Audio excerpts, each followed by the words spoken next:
Quer ajudar seu filho ou aluno no processo de alfabetização?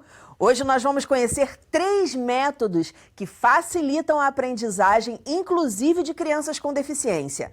Então fique ligado, está no ar o Educação!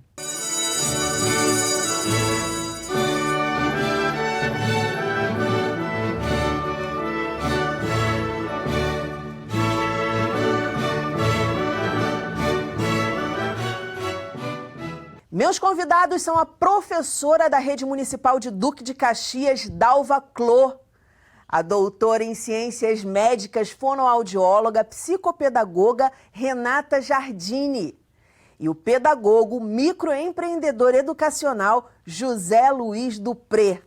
Muito bem-vindos ao programa. Vou começar com você, Renata.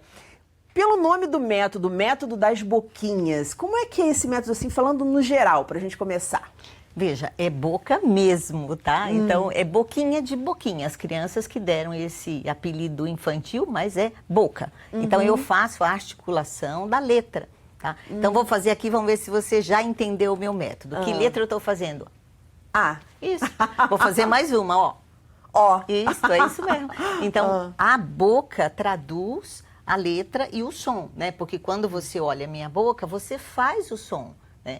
Então, isso é uma neuroalfabetização. Boquinhas é uma neuroalfabetização. Porque eu estou trabalhando com áreas pré-frontais do cérebro, né? Onde tem neurônios de espelho que fazem a gente imitar essa boca e fica mais fácil da criança aprender. Né? Então, depois a gente conta mais aí como é que surgiu, mas é boca mesmo, ok? Quer dizer, você acredita que esse método esteja trabalhando áreas do cérebro que outros métodos não trabalham? Veja, não estou falando que ou trabalham menos? É diferente. O meu objetivo é efetivamente mexer com essas áreas do cérebro. Quando eu desenvolvi essa metodologia, foi lá em 1980, bolinha, né?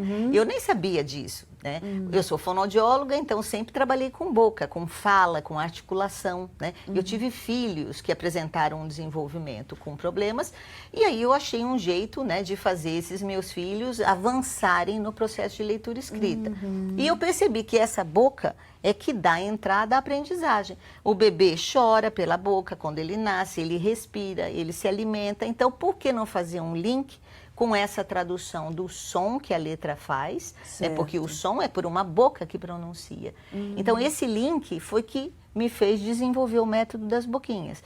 E aí, obviamente, com o avanço da ciência, porque lá em 1980 e bolinha a gente não tinha uma neurociência tão desenvolvida como a gente tem hoje. Então, hoje você já vê, né, grandes nomes, né, da ciência, né, colocando bem essas áreas pré-frontais, né, e mensurando isso. Então, tudo que a gente fala é comprovadamente científico, né, que existe sim uma articulação que favorece essa decodificação e codificação aí, né? Que é o que a gente, provavelmente os colegas vão estar falando. Por exemplo, a Dalva também desenvolveu um método próprio, né? Um método bem peculiar de alfabetização, mas na sala de aula, também no dia a dia, da mesma forma que a Renata. A Renata em casa, vendo as dificuldades dos filhos, e você em sala de aula. Isso mesmo. Eu fui aprendendo com os alunos também, né? Vendo o resultado das atividades que eu propunha a eles, como eles respondiam para mim. E o trabalho também, né? Uma cartilha antiga que se chamava Caminha Suave foi assim, o começo das ideias para o meu trabalho, que ainda tem alguma coisa. Que tinha? Por que a cartilha? A cartilha tinha umas letras encaixadas nos desenhos. E eu achava aquilo muito interessante porque chamava muita atenção do aluno, mais do que você apresentar uma letra e uma figura, uma palavra e uma figura. E então, com o tempo, eu não tenho mais, a cartilha parou de ser editada e eu passei a modificar os desenhos, fazer os desenhos que eu queria, palavras que eu queria, e passei para a letra bastão, que é mais fácil para o aluno aprender a ler e escrever. Sim. Então, eu fiz essa modificação e o desenho também agora, eles fazem junto comigo, tracinho por tracinho. E eles amam fazer os desenhos. E eu acho que é isso que ajuda demais a memória deles. A memorização, né, da letra, do som. Aprender, né? Isso mesmo, a aprender o som das letras. Por causa do desenho. Eu vou pro José agora, depois eu volto aqui para vocês irem detalhando esses métodos. José, seu método foi baseado em quê? Como é que surgiu?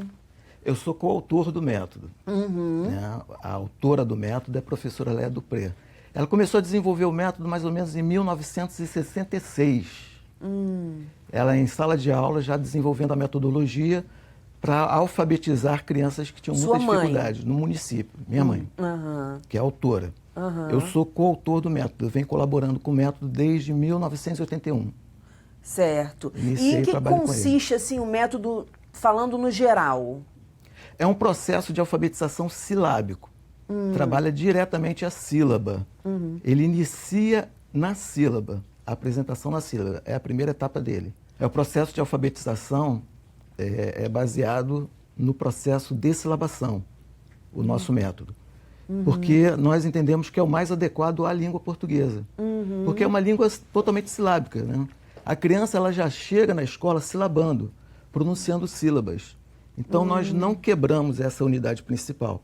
Nós vamos diretamente nessa unidade principal, aproveitando todo esse conhecimento que a criança já traz, né? Essa expressão oral já silabando bem as sílabas. Entendi. Né? Pronunciando bem as sílabas. Vocês concordam com isso? Assim, tem uma coisa da sílaba? A nossa metodologia, ela é fônica, né? Então, ela tem bases no som, individualmente, né? Só que ela não é só fônica, né? Existem outros métodos fônicos, né? Defendidos aí por outros autores, né? Boquinhas tem o elemento da articulação, que é o que faz o som, que é muito abstrato, né? Porque quando eu falo, por exemplo, o que é isso, né? É o som da letra L, ok? Mas quando eu tenho uma boca que faz, ó, isto é uma boca que faz o som da letra L, né? Vai se tornar uma sílaba quando ele vai se juntar nas vogais, ok?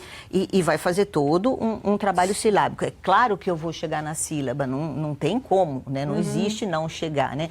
Mas eu estou falando em termos, assim, da base, da estrutura da metodologia, né? Então, nós acreditamos que o som, isoladamente, precisa ser conhecido.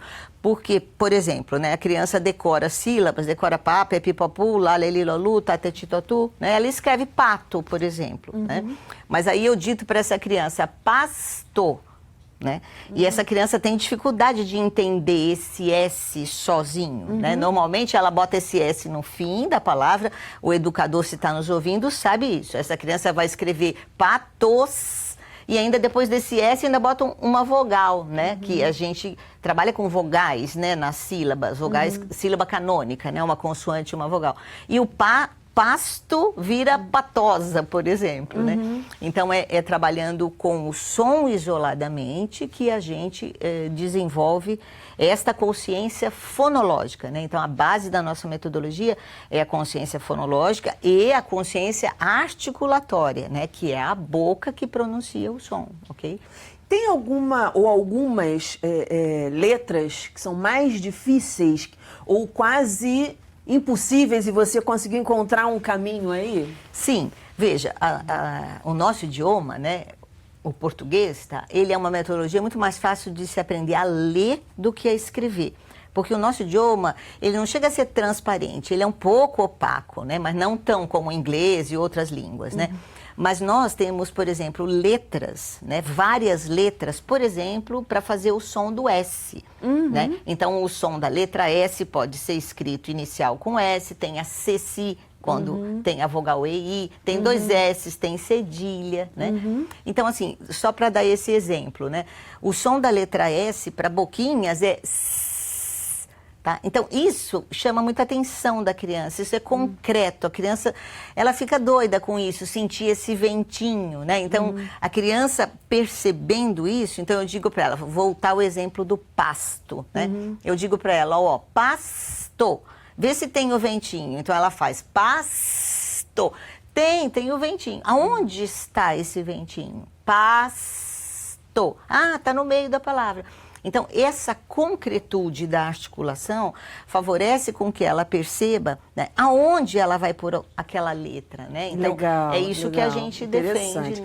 Dalva, você concorda com essa questão da sílaba? Você usa mais sílaba? Você usa mais o som das letras? Eu uso as duas. As duas coisas. Eu uso as sílabas bastante até eles aprenderem a escrever as palavras simples, né? Lata, vaca, cavalo. E na hora de aprender o que nós chamamos de sílabas complexas, eu trabalho bastante o som e o nome deles.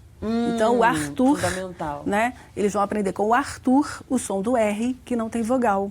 E aí a professora Dalva está falando isso, de usar os nomes, eu posso falar também como professora, a gente usa bastante porque é um assunto, o nome é uma palavra de interesse dele, né? Exatamente. Inclusive a evolução da criança, que a gente estuda em psicologia, né? Que está muito centrada, enfim. E aí o uso do nome do aluno é super importante. Aí você parte dos nomes para pegar as partes mais difíceis da alfabetização. Exatamente. E, por exemplo, você quer ensinar o NH, trabalhar o nome da criança no diminutivo. Laurinha, Marquinhos, eles adoram, eles Olha, acham que ótimo, né? interessante, ótima É uma dica. ótima aprendizagem para eles. Eles Ótima gostam muito. dica.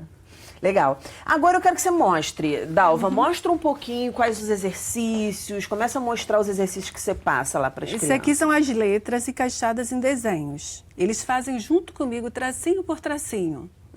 Eu vou fazendo no quadro, eles vão fazendo numa folhinha. Vai mostrando maior pra gente, que esse. apontando ali. Claro, aquela ali é a B, a primeira. É o B. A C é a orelha É a do orelhinha cachorro. do cachorro. O D, nós vamos trabalhar com o dadinho, fazer uns joguinhos. Depois eu vou apresentar o D para eles e a letra D.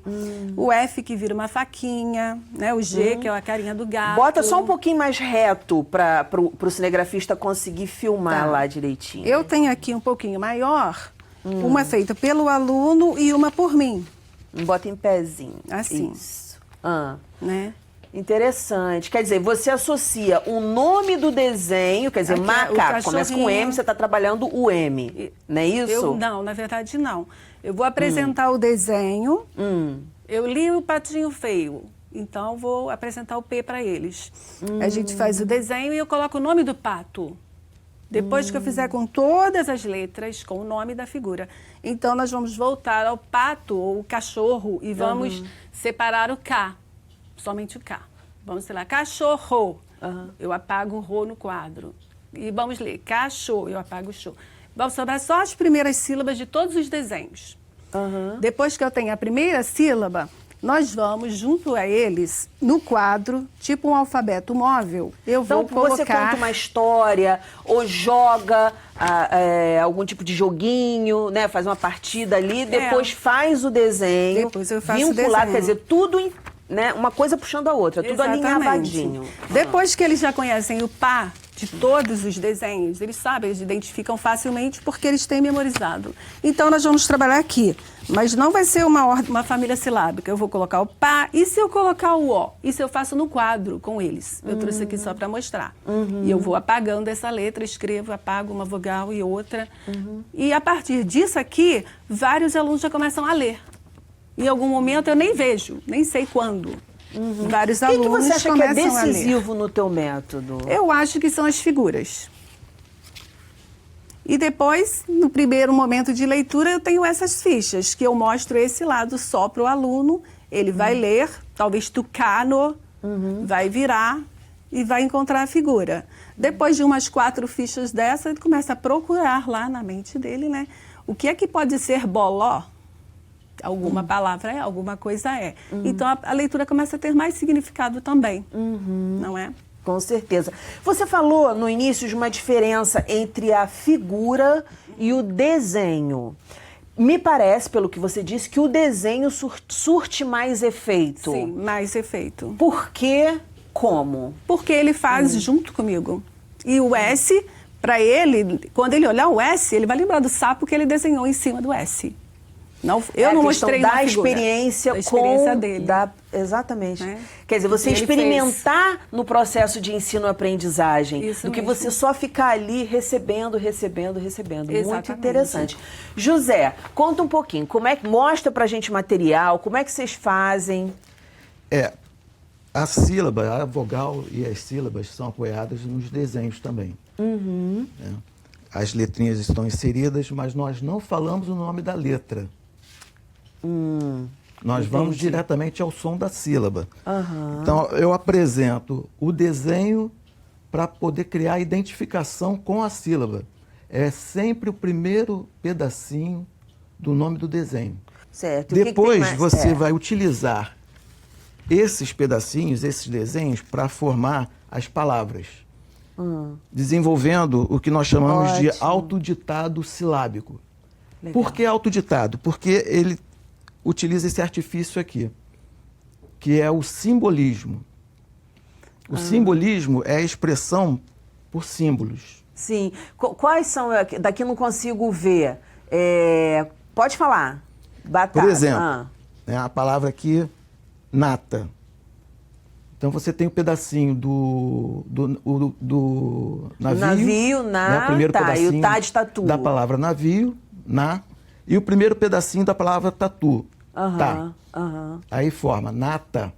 Perfeito. Embaixo. Isso vai desenvolvendo a consciência silábica. Sim, sim. Desenvolve cada vez mais para o aluno, porque o aluno ele já chega silabando, pronunciando sílabas. Então, isso reforça esse aprendizado das sílabas e cria essa identificação. E, por exemplo... Banana, né? Aí você vai, Tô aqui vai já. desenvolvendo, né? Por exemplo, lançou o ba, aí você já pode juntar com o na e formar banana. O ba, lançou o tá, já pode formar batata. Batata. Porque você repete os pedacinhos. Se pra gente já fica interessante, né, ficar adivinhando ali, pra criança deve ser muito legal também. Porque e isso aí você aqui aprende tipo brincando. Uma charadazinha, né, uma carta enigmática. Uma brincadeira que vai desafiando o aluno. E isso é que é importante. Esse desafio, né, essa motivação que tem através da brincadeira. E aí você vai desenvolvendo várias sílabas, várias palavras, à medida que você vai acrescentando mais sílabas, você vai aumentando o número de palavras. Você pode botar essa régua em cima. É muito progressivo. Bacana. Esse quadro aqui eu fiz mais para fazer uma demonstração. Né? Então você tem essa sequência de sílabas. Mas é legal também forma... para ele se situar, né? Ali, Isso. muito legal. Você já forma essa sequência de palavras. À medida que você vai acrescentando sílabas, você vai aumentando cada vez mais o número de palavras, porque você vai fazendo o que nós chamamos de análise combinatória das sílabas. Né? Novamente a matemática presente aí. Né? Tem análise combinatória em matemática. Eu vou pedir para você segurar essa análise combinatória aí, Sim. para a Renata mostrar um pouquinho também para a gente do método dela. Porque aí eu volto daqui a pouco na Dalva para mostrar mais coisas aí. Porque é legal, esses exemplos são muito legais. O Educação tem essa missão, né? A gente conversa, a gente bate papo, a gente fala de teoria, a gente fala de filosofia, mas a gente também mostra, vamos dar exemplos, porque as pessoas gostam disso. Puxa, eu não tinha pensado nisso, caramba. Às vezes uma coisa tão simples, um material fácil de produzir e o professor está sem ideia porque está naquela vida doida, e os pais também querem ajudar os filhos. Renata, por favor. Antes de eu mostrar, eu queria dizer que a gente trabalha desde a educação infantil, né? Então, embora a educação infantil não seja o objetivo de alfabetizar, a consciência fonoarticulatória sim é o nosso objetivo. Então, a gente tem livros desde a educação infantil para o ensino fundamental e até livros, por exemplo, de produção de texto, né? Que são outras temáticas aí. Mas, por exemplo, com crianças pequenas, eu trabalho bem mostrando a boca, você está vendo? Não tem nem letra aqui, né? Então, essas bocas são as bocas das vogais, onde a criança vai ligar. Então, em cima desse A aqui, eu tenho uma árvore, né? Do O, ela vai ligar no olho e assim por diante, né? Então, legal, isso bacana. aqui, para uma criança pequena, né, criança de 4 anos, né, ela já está despertando que o movimento que ela faz com a sua boca, que emite um som, vai ter a representação de uma vogal. Né, de uma letra, né? Sim. Então, esse é um processo que a gente começa desde o início. Então, eu defendo, né, a base da minha teoria, né, é que a consciência fonoarticulatória, né, a consciência dessa boca, além de melhorar na fala, além de melhorar na articulação, na comunicação como um todo, de maneira oral, eu sou fonoaudióloga, né, ela também é um pressuposto para que a alfabetização se consolide em bases bem fáceis. Então, por exemplo, crianças que têm deficiência intelectual, crianças autistas, crianças surdas, crianças cegas, né, todas trabalham com boquinhas, né? Da mesma maneira. maneira. Mesmo as crianças surdas. Essa era uma pergunta que eu ia te fazer. Porque você falou que tem uma vamos dizer assim, uma analogia com a questão do som. Sim. Então, como é que fica isso? A criança que é surda nesse sentido? Então, Boquinhas não é unissensorial, Boquinhas é multissensorial. O que significa multissensorial? Eu tenho muitas entradas neurais, né, que estão estimulando o meu cérebro para poder alfabetizar. Porque a alfabetização, ela não se processa no cérebro por um só canal, visual ou auditivo. Não, ela tem um monte de canais sensoriais que fazem com que a gente leia e com que a gente escreva. Tá? Então, se você olhar isso a nível de estimulação de imagem cerebral, o cérebro por inteiro está sendo estimulado. Então, a gente trabalha com todas essas entradas. Quando eu mexo com boca, eu estou trabalhando com sinestesia. Né?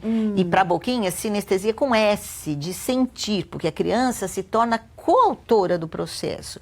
É isso que é legal, né? Assim, hoje a gente já sabe que a gente mexe em áreas mais profundas do cérebro. Eu mexo com o sistema límbico, que dá a ela, por exemplo, prazer de aprender. Né? Depois eu vou falar do M, do N, né? Que você vai ver aí, que interessante. Né? Por quê? Porque quando ela aprende isso aqui, ela faz analogias e ela começa a entender que ela não está decorando nada. Tá? Ela está usando uma coisa que lhe pertence, que é a boca. Isto é, onde ela for, ela vai levar o conhecimento, ela não precisa ter um livro. A gente tem inúmeros materiais, mas ela não precisa de material nenhum.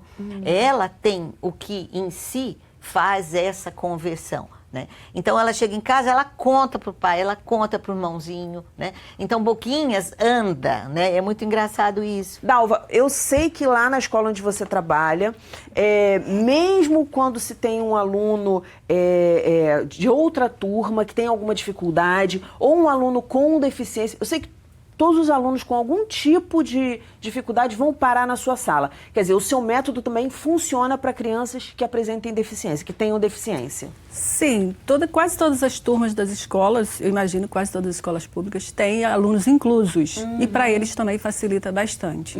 Mesmo, até porque o traço deles é simples, mas o meu também é. Eu também não sei desenhar bem. Então o meu traço é bem simples, eu encorajo a todos a fazerem e eles gostam muito e acabam... Às vezes até a criança tem uma dificuldade tal que não aprende a ler, mas ela gosta daquilo, ela participa, ela faz o desenho dela, ela fala sobre ele, né? Conversa sobre ele. A gente fala muito sobre... minha pesquisa sobre crianças com deficiência.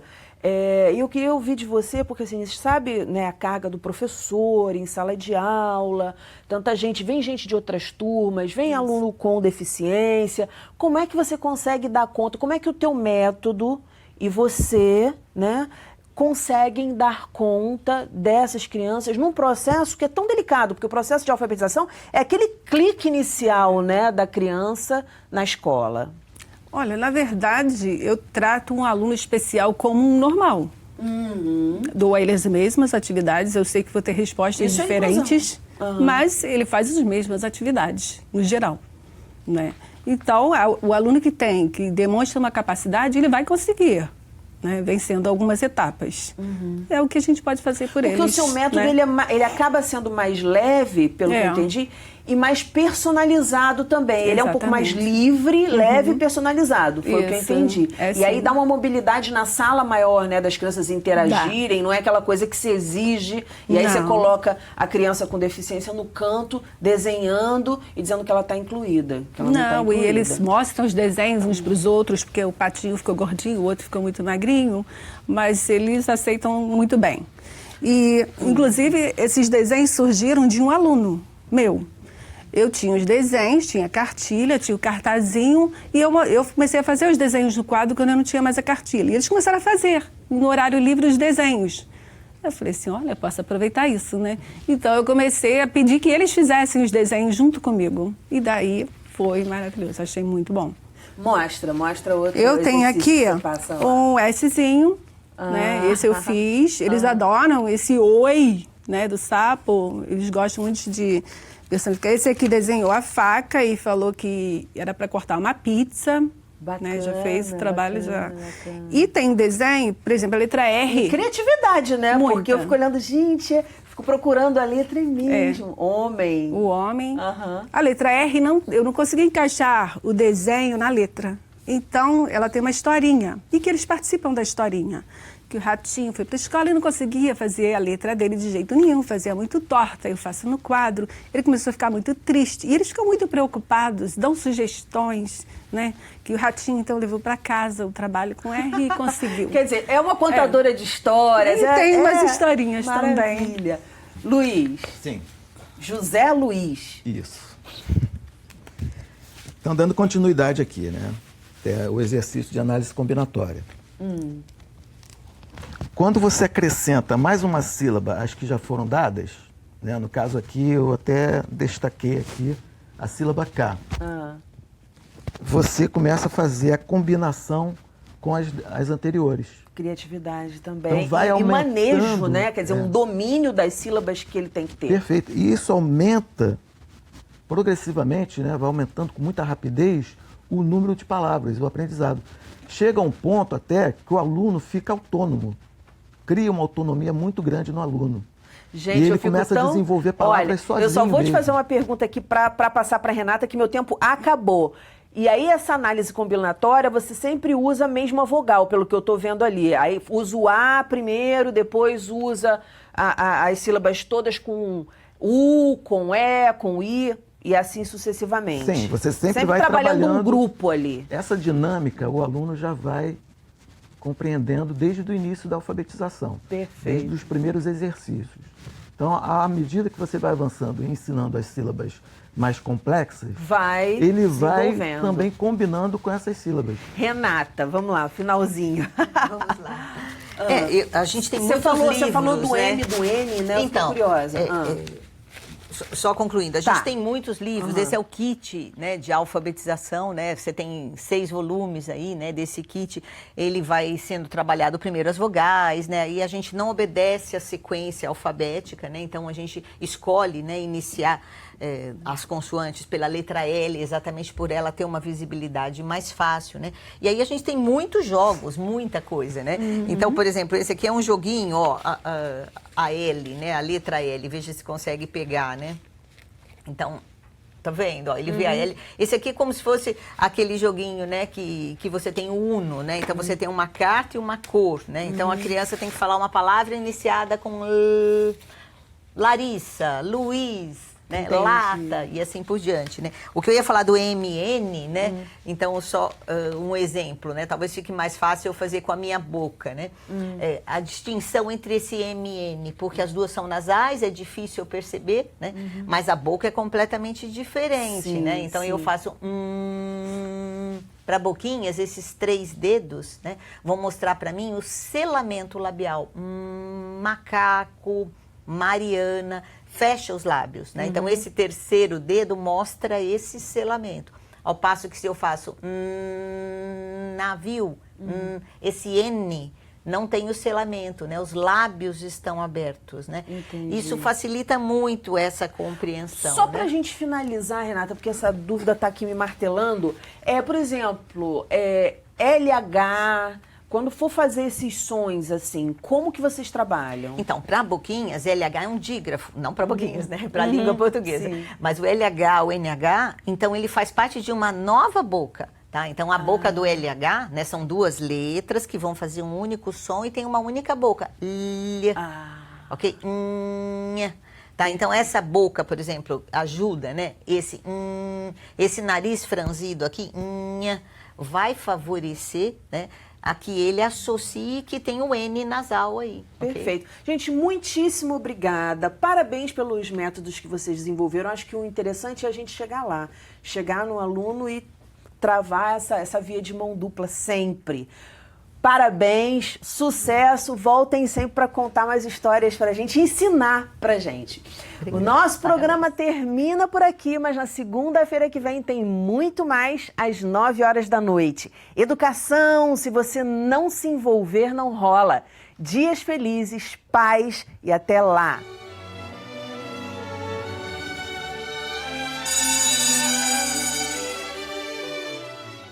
Sonata ao Luar, Manuel de Barros. Sombra boa não tinha e-mail. Escreveu um bilhete. Maria me espera debaixo do engazeiro quando a lua estiver harta.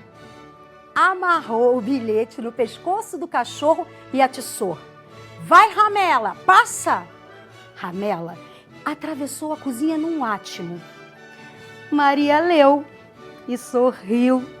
E quando a lua ficou harta, Maria estava. E o amor se fez sob um luar sem defeitos de abril.